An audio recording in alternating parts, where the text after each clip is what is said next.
মৰিয়নিত অবৈধ বালি খননক লৈ উত্তপ্ত পৰিস্থিতি।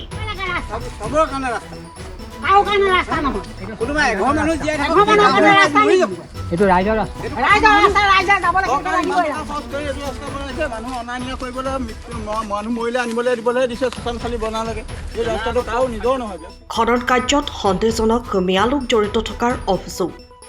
মৰিয়নিৰ ভূঞাহাট আদৰ্শ গাঁৱত অবৈধ বালি খননক কেন্দ্ৰ কৰি সৃষ্টি হয় উত্তপ্ত পৰিস্থিতিৰ। এটা বালি মলৰ ৰাস্তা নহয়, বুজিছেনে?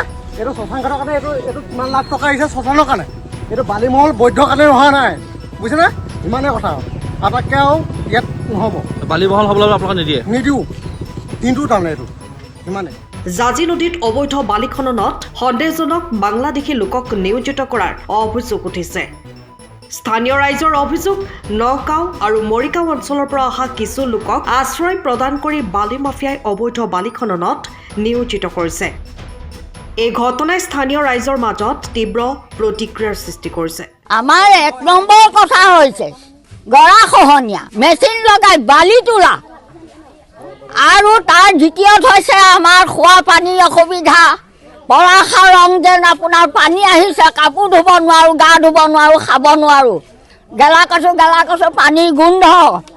আপোনাৰ 1 কেজি 2 কেজি ওজনৰ ফেন আহে।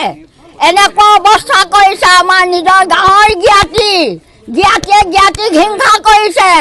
জ্ঞাতিয়ে তেজ খাইছে, নিজৰ জ্ঞাতিয়ে মঙহ খাইছে। আৰু আমাৰ ইয়াত ক'বলৈ বেছি কথা নাই। আমাক পানী যোগান লাগে, গৰা খহনীয়া বন্ধ কৰিব লাগে, বালি তোলা বন্ধ কৰিব লাগে, ম্যাদ দিব লাগে। আমি ম্যাদ ইয়াত সংস্থাপন নিদিওঁ।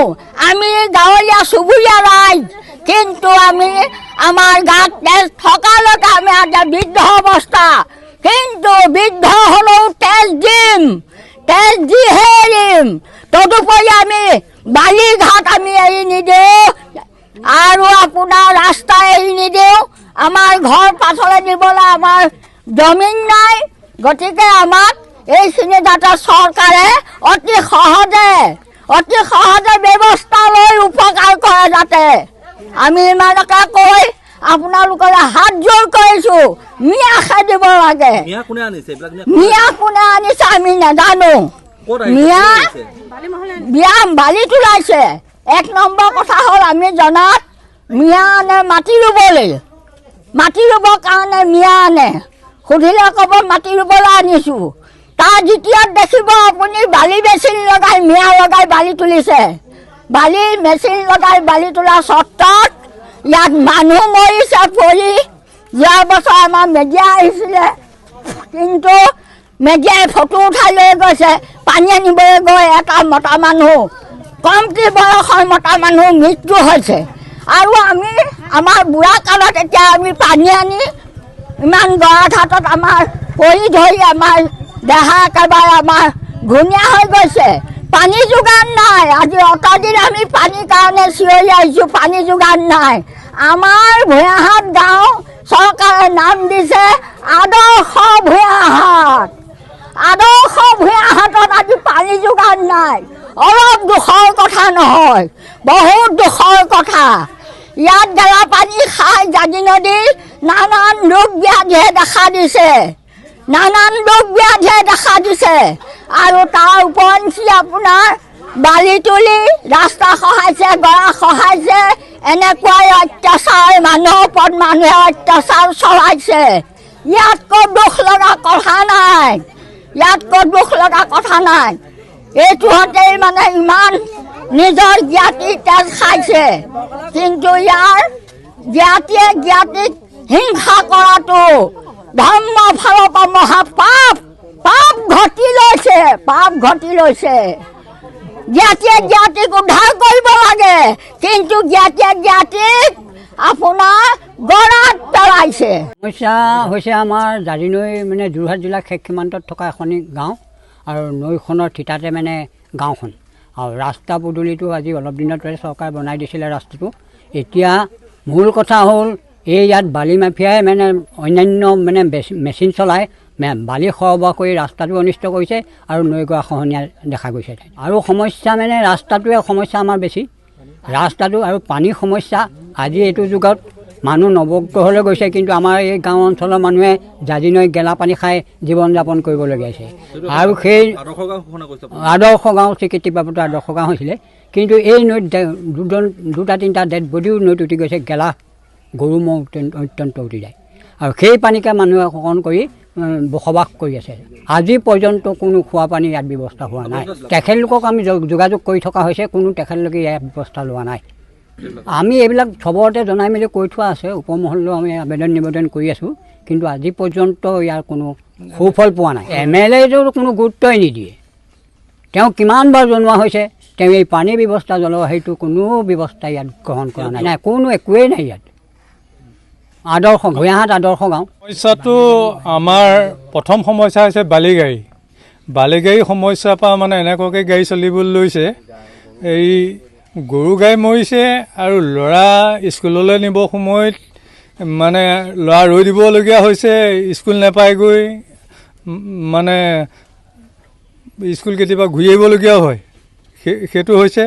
আৰু ৰাস্তা বহি গৈছে, আৰু আমাৰ ভূমিহীন মানুহ যদি কেনেবাকৈ এচমকা বহি যায় আৰু ৰাস্তা আমাৰ শেষ, আৰু 5-10 বছৰ পাছত এইটো গাঁৱে নিশ্চিন্ন হৈ যাব। খালি বালিমহলটো বন্ধ হ'ব লাগে। আৰু বিশেষ মই নকওঁ, এই মন গৈছে খান্দিছে যেনে লাগিছে। ইয়াত আগত বালিঘাট নাছিলে, আজি এবছৰৰ আগত মানে চলাৰ পাছত আমি বাৰম্বাৰ তেওঁলোকক কোৱা পাছতো বন্ধ নকৰিলে। এতিয়া মিডিয়া পদক্ষেপ লগাবলগীয়া হৈছে, বা ভয় ভাবুকিও তেওঁলোকে প্ৰদান কৰে। ভয় ভাবুকি মহলাই কয় মানে দম দিয়ে নিকিন মানুহবিলাকক। ইয়াত এতিয়া এটা ঘাট আছে প্ৰদীপ দাসে ঘাটটো চলাইছে। আগতে এটা আছিলে, এইটো দীপক দাস বুলি, তেওঁ ডেথ হ'ল মানে এক্সিডেণ্টত, এতিয়া নাই। এতিয়া আকৌ নতুনকৈ খুলিবলৈ লৈছে। আৰু নাজানো, এই দুটা ঘাট বন্ধ হ'লে আমাৰ সমস্যাটো নাইকিয়া হ'ব।